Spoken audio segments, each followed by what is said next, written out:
Bonjour les amis, que Dieu vous bénisse. C'est le révérend Doubia, l'ami des jeunes. Bon, aujourd'hui je vais partager avec vous trois clés majeures pour pouvoir découvrir sa destinée. Comment réaliser l'appel de Dieu dans sa vie. Beaucoup de jeunes se posent cette question-là tout le temps. Chaque année, c'est des questions qui reviennent.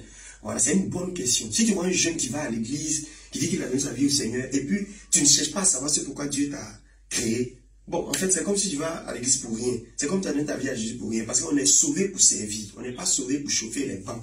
On est né pour un but. Voilà. Le but du stylo, là, c'est les grilles. Le ventilateur, c'est pour donner l'air. La climatisation, c'est pour, comment on appelle ça, glacer le coin. Voyez-vous, voilà, si ça ne peut plus faire ça, c'est que ça n'a pas de sens. Ces objets ne doivent même pas exister. Voilà. Je vois des personnes qui ils veulent découvrir leur destinée, mais sans bruit. Laissez-moi vous dire une chose. Découvrir sa destinée là, c'est simple, mais souvent c'est nous-mêmes qui compliquons. Mais des fois, quand on vous dit aussi comment il faut faire, d'autres n'arrivent pas à croire. Ah, comment réaliser, comment servir Dieu, comment reconnaître qu'on a appelé au ministère. Écoute-moi, dans un premier temps, numéro 1, il faut aimer Dieu de tout ton cœur. Quand tu as donné ta vie à Jésus là, Dieu même, il faut l'aimer. Beaucoup n'aiment pas Dieu. Ils veulent ce que Dieu leur donne. Même, ah, je vais découvrir ma destinée. Je vais découvrir ma destinée. Je vais découvrir ma destinée. C'est par rapport à quoi? Parce que tu entends ce message partout.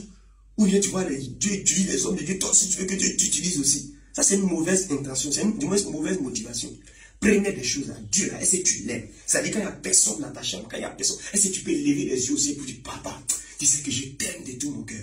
Donc, c'est le B à part là, c'est ça. Et beaucoup de choses que les gens font aujourd'hui, là. Si Dieu n'est pas le fondement, c'est-à-dire si tu n'aimes pas Dieu là, ça ne va pas là quelque part. Tu vas courir jusqu'à un moment donné là, tu vas t'arrêter. Voilà. Souvent c'est facile de dire, non c'est pour la gloire de Dieu, hein, c'est pour la gloire de Dieu. Mais derrière le mot, c'est pour la gloire de Dieu là, il y a nous-mêmes nos intérêts. Est-ce que tu aimes Dieu? Je te pose la question. Et ton amour pour Dieu là, ça demande pas ta capacité à faire des sacrifices pour lui. Pas à recevoir les choses, pas à gêner prix, mais des sacrifices pour lui. Tu es prêt à aller jusqu'où pour ce Dieu que tu dis que tu aimes là. Donc la première chose, c'est ça d'abord. Quand Dieu trouve quelqu'un qui l'aime, qui ne fait pas les choses à cause des gens, le matu vu là, Dieu va naturellement aider cette personne à découvrir sa destinée. Colossiens 3, verset 23 dit, tout ce que vous faites, la faites de bon cœur, comme pour le Seigneur, et non pour des hommes. D'autres, ils vont à l'église parce qu'ils veulent fiancer, d'autres, ils veulent travailler, d'autres, les élèves et étudiants, eux-mêmes, c'est grave. Beaucoup sont zélés en bas d'examen. Ils cherchent prière pour voyage, prière pour nous. Quand ils rentrent à côté de toi, hey, j'ai un projet, ah, j'ai ceci. C'est-à-dire, toi, ta relation avec Dieu, là, c'est pas que Dieu va te donner quelque chose, quoi. Ah, non. Ton contrat avec Dieu, là, il n'y a pas de condition. Point final. C'est pas, quand Dieu a tellement aimé le monde qu'il a donné son fils unique, avec qui concourt en ligne de périssement, mais qu'il est le baccalauréat, qu'il est le mariage. C'est ça que Dieu a dit. Non, dit qu'il est la vie éternelle. Point final. C'est-à-dire, si je meurs là, je m'en vais au ciel. Point final. Voilà ton contrat avec Dieu. Le reste là, gloire à Dieu. Si ça a été fait, c'est ça. Si ça n'a pas été fait, c'est ça. Seigneur, rien ne m'empêchera de t'aimer. Ça là, si tu as mis ça dans ton mindset en tant que chrétien, rien ne va te décourager. Il n'y a ni pasteur, ni responsable. Tu ne vas jamais dire, je suis déçu. Non, parce que ton contrat avec Dieu, c'était de l'aimer. Point final. Donc, dans un premier temps, d'abord, il faut aimer Dieu. Les gens qui ont découvert leur destinée dans la Bible, regardez, ils aimaient Dieu d'abord. Est-ce que tu aimes Dieu? Voilà la première question. Maintenant, si tu ne l'aimes pas, il n'y a pas fait les embrouiller ici. Va dans sa présence. La plupart des choses que souvent on pense que c'est extraordinaire, il suffit juste d'aller prier pour insister pour dire Dieu, aide-moi à t'aimer. C'est Dieu qui met son amour dans nos cœurs. Si tu vois d'autres sont zélés que d'autres là, c'est parce que ceux qui sont zélés, ils prient sans cesse. Vous demandez ça à Dieu. Quelqu'un m'a demandé, mais comment faire pour être un amoureux fou du Seigneur? Mais frère, cette semaine, j'ai gêné prier, mon suivi de prière. Je vais être un amoureux fou de toi. Pourtant, ça fait 22 ans que je suis chrétien, mais chaque jour, je demande ça à Dieu. Ça se demande. Donc, le moment, il faut l'aimer. Pour découvrir sa destinée, son appel, ce à quoi Dieu t'a appelé, premièrement, l'église où tu vas, l'assemblée où tu vas, le groupe où tu vas, le mouvement où tu vas.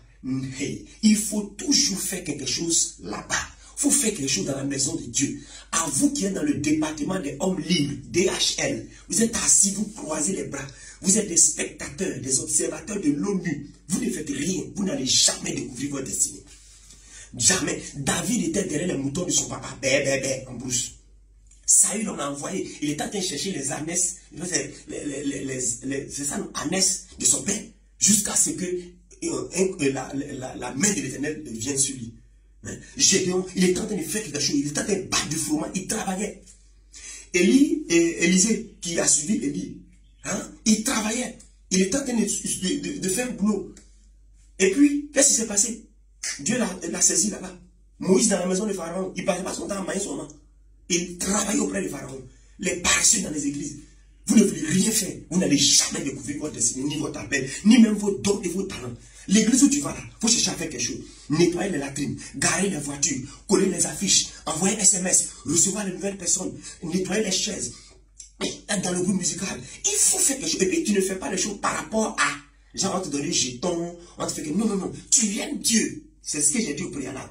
Donc, assis dans la maison de Dieu, pas pour être un observateur. Cherche à être dans un groupe, cherche à être dans un département. C'est pas la peine de donner des raisonnements. Non, les gens m'ont frustré, les gens m'ont fait ceci. Le seul endroit où on ne frustre pas les gens, c'est au cimetière. Si tu ne veux pas qu'on te frustre la terre, va au cimetière. Certaines personnes, ils aiment dire à l'église, non, on m'a frustré, telle personne a abusé de moi, telle personne m'a fait ceci, cela. Pourtant, dans les rues là-bas, on t'insulte mal, mais tu passes toujours sur la même rue. Dans les taxis, dans les bacas, dans les véhicules, dans les avions, on te parle mal, mais tu voyages encore. Tu vois les accidents matin, midi, soir. Mais tu voyages encore. Tu ne dis pas que non, après 2 jours, moi, il ne va plus sur la planète. Mais tu voyages encore. Pourquoi?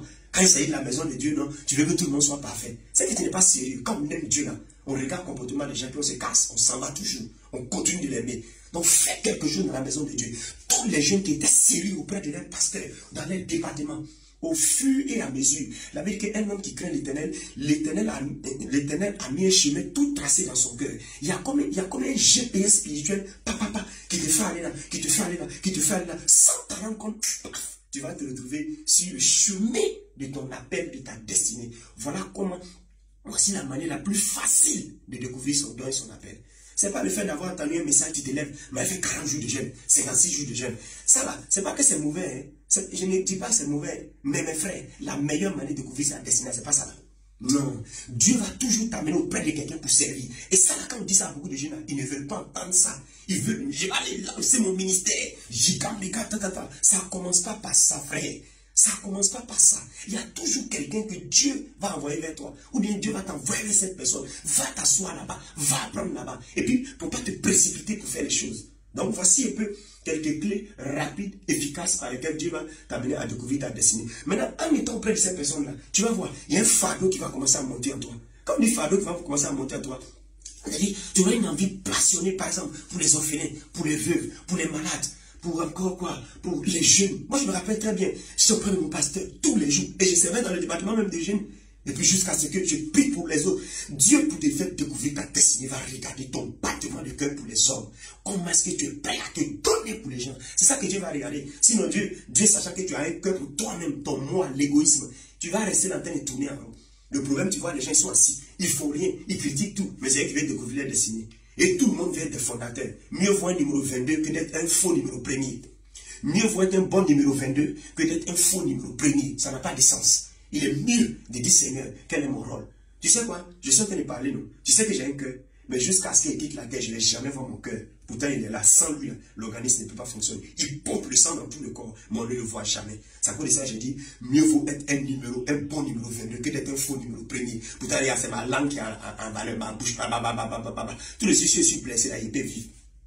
Si mon bras est coupé, il peut vivre. Si mon pied est coupé, il peut vivre. Si elle est blessée, il peut vivre. Mais si on enlève mon cœur, c'est fini. C'est fini. Donc, voilà comment rapidement on peut découvrir sa destinée. Et puis, troisièmement, ça doit être une quête constante dans ta prière. Tu te rends compte, hey, c'est quoi ma destinée? 18 mois plus tard, tu dis, hey, c'est quoi ma destinée? Chaque jour, tu fais cette prière, Seigneur, conduis-moi dans le chemin que tu as préparé pour moi. Conduis-moi dans ma destinée. Ouvre mes yeux, Seigneur, sur ma destinée, sur la vision, sur mon appel. Qu'est-ce que je dois faire? Merci, Seigneur. Au même moment, tu es fidèle là où tu es. C'est un principe biblique. Tu n'as pas été fidèle dans les petites choses. Dieu là, dans le royaume là, dans le monde on dit non, il faut faire pour toi, voici ça a réussi, tu as venu faire pour nous. Mais chez Dieu, Dieu dit, fais pour quelqu'un d'autre. Si tu as bien fait pour cette personne, maintenant Dieu va te donner ce qui est à toi. Que Dieu vous bénisse. Voici 3 clés. 1. Aimer Dieu de tout son cœur. 2. Là où Dieu t'a mis là, il faut travailler de tout ton cœur dans le coin où on t'a mis. Si on ne t'a pas mis là, toi-même va dire, je vais faire quelque chose. Troisièmement, prie sans cesse pour ça. Un beau jour, paf, le chemin va être tracé, clair, et tu vas voir. Voici 3 clés majeures pour découvrir sa destinée et son appel. Sois béni, que la grâce de Dieu soit sur toi, et n'oublie pas de partager cette vidéo. Boss.